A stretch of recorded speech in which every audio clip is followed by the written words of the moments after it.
Do you sometimes hate when there's like two potential avenues to do and there's not a clear answer and it just gets your goat because you know or maybe worse than that there's something you really want and then something else that you have to do and you just can't have them both or maybe things don't go your way.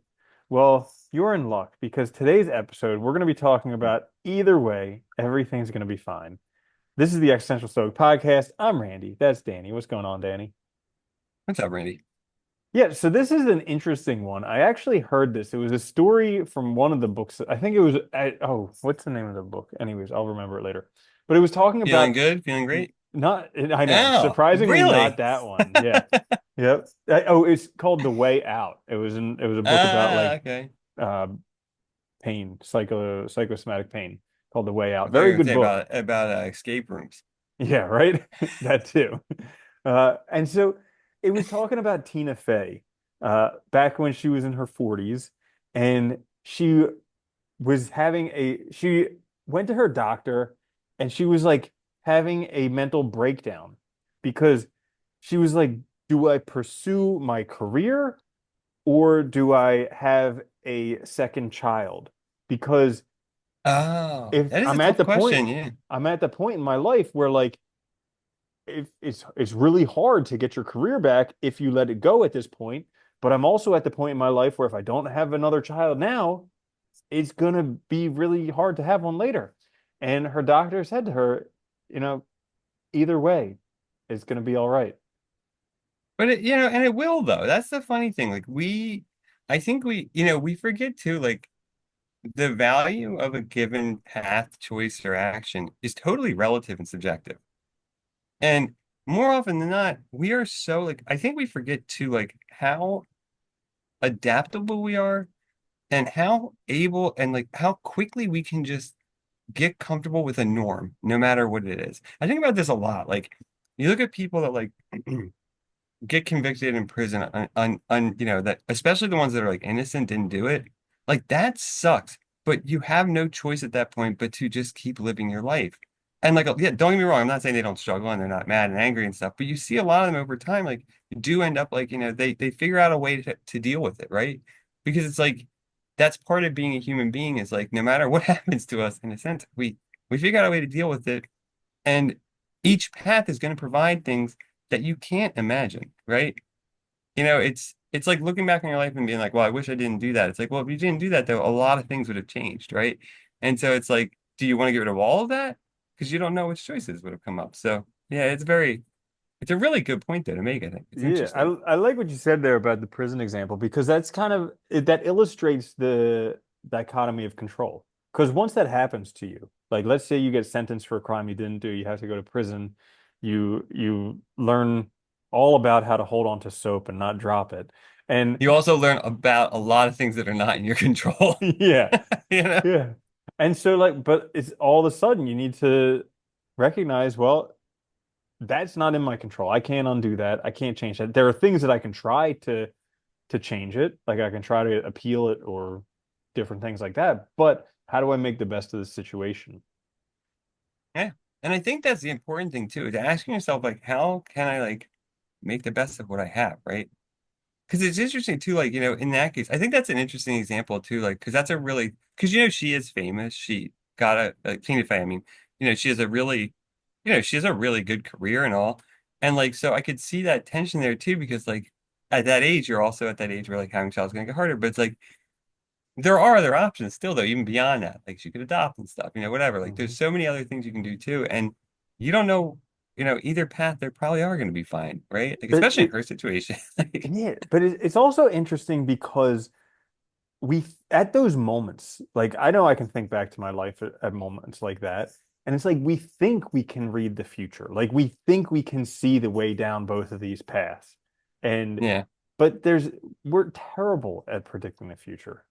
We are. And what's funny? It also reminds me of like that like when people like younger people or something are thinking about having a kid and they're like, well, we're waiting till this is set up and this is set up. And then people will be like, well, there's no right time, and it's the same with like a lot of decisions in life where sometimes you can prepare all you want, but like if you don't have a very clear idea of what your goal is for that preparation, there's always going to be other things you can make better before you introduce this new change.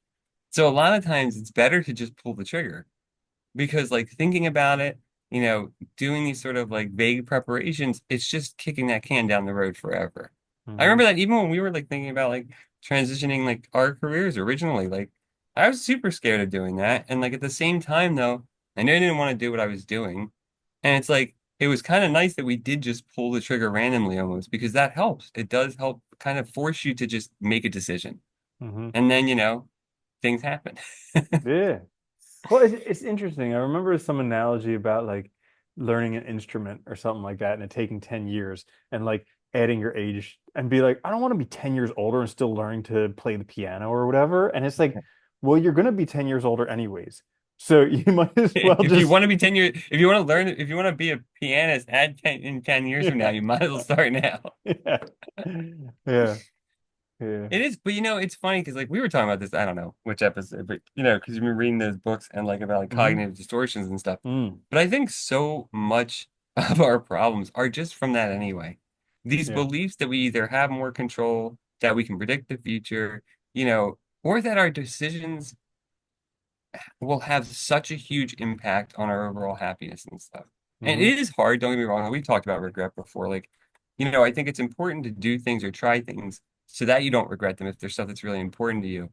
And but figuring that out too, a lot of times, like in these situations, like Tina Fey's or like whatever, like, getting clear about like, what really is valuable to you, what really matters the most. Is it like your career? Is it the kid? Because that, Hmm. could be a situation of regret, and therefore that should probably influence the decision too. Hmm. Yeah, and they say about regrets more oftentimes it's things you didn't do than the things you did. Yeah. Yeah. Yeah, I mean, generally it's always, I think, isn't it? Most Yeah. often. Yeah. Like Yeah. I'm trying to think of instances where it was regretting something that you did, but I don't know.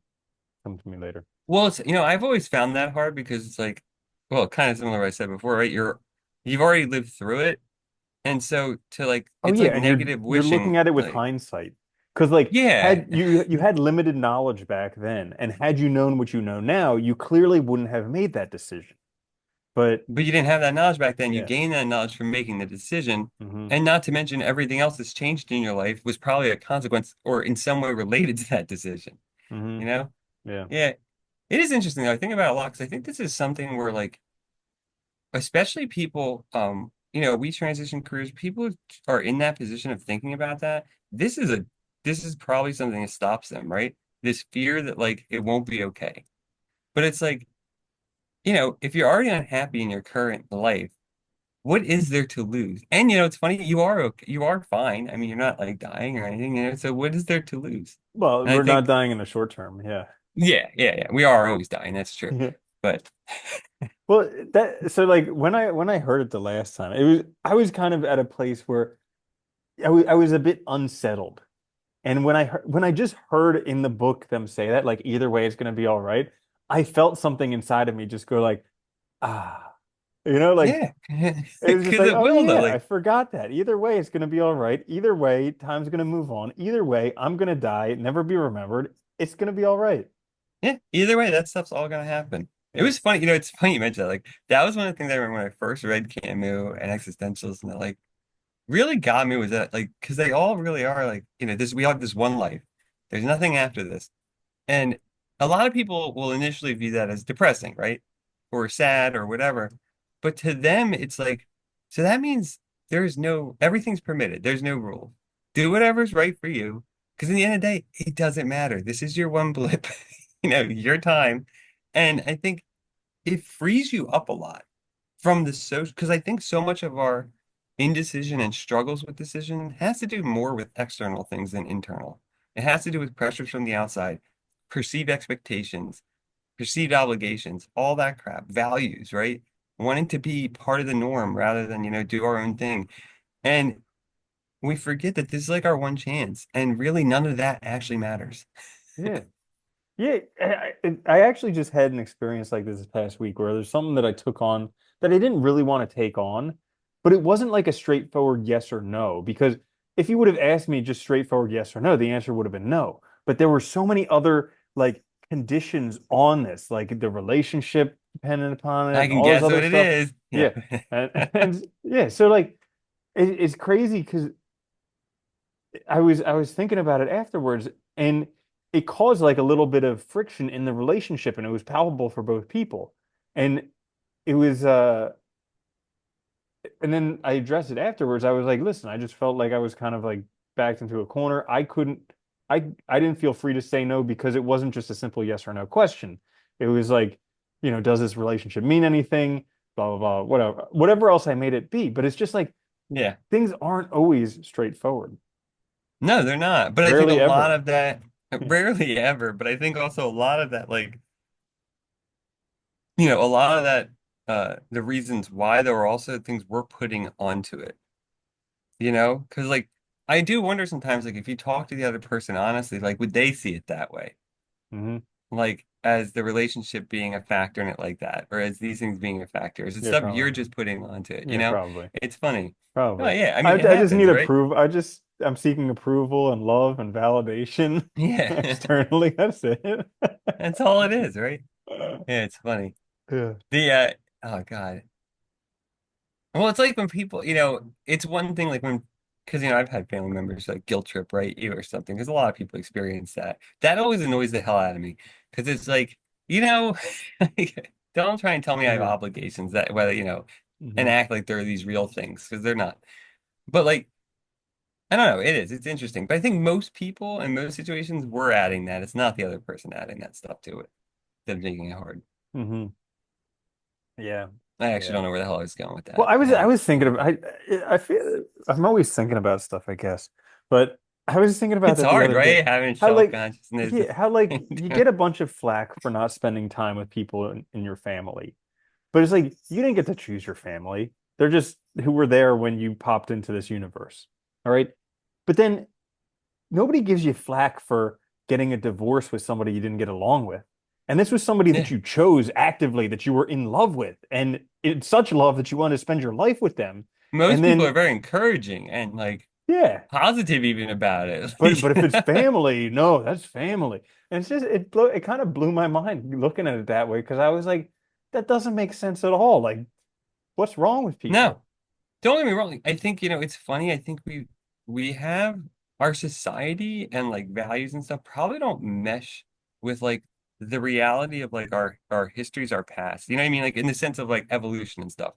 Like, yeah, way back in the day when like a village was like 8 families, Yeah, your family mattered because that was your unit and that that gave was you the guys only way that power. everybody survived. Exactly, right? And you relied on them for everything.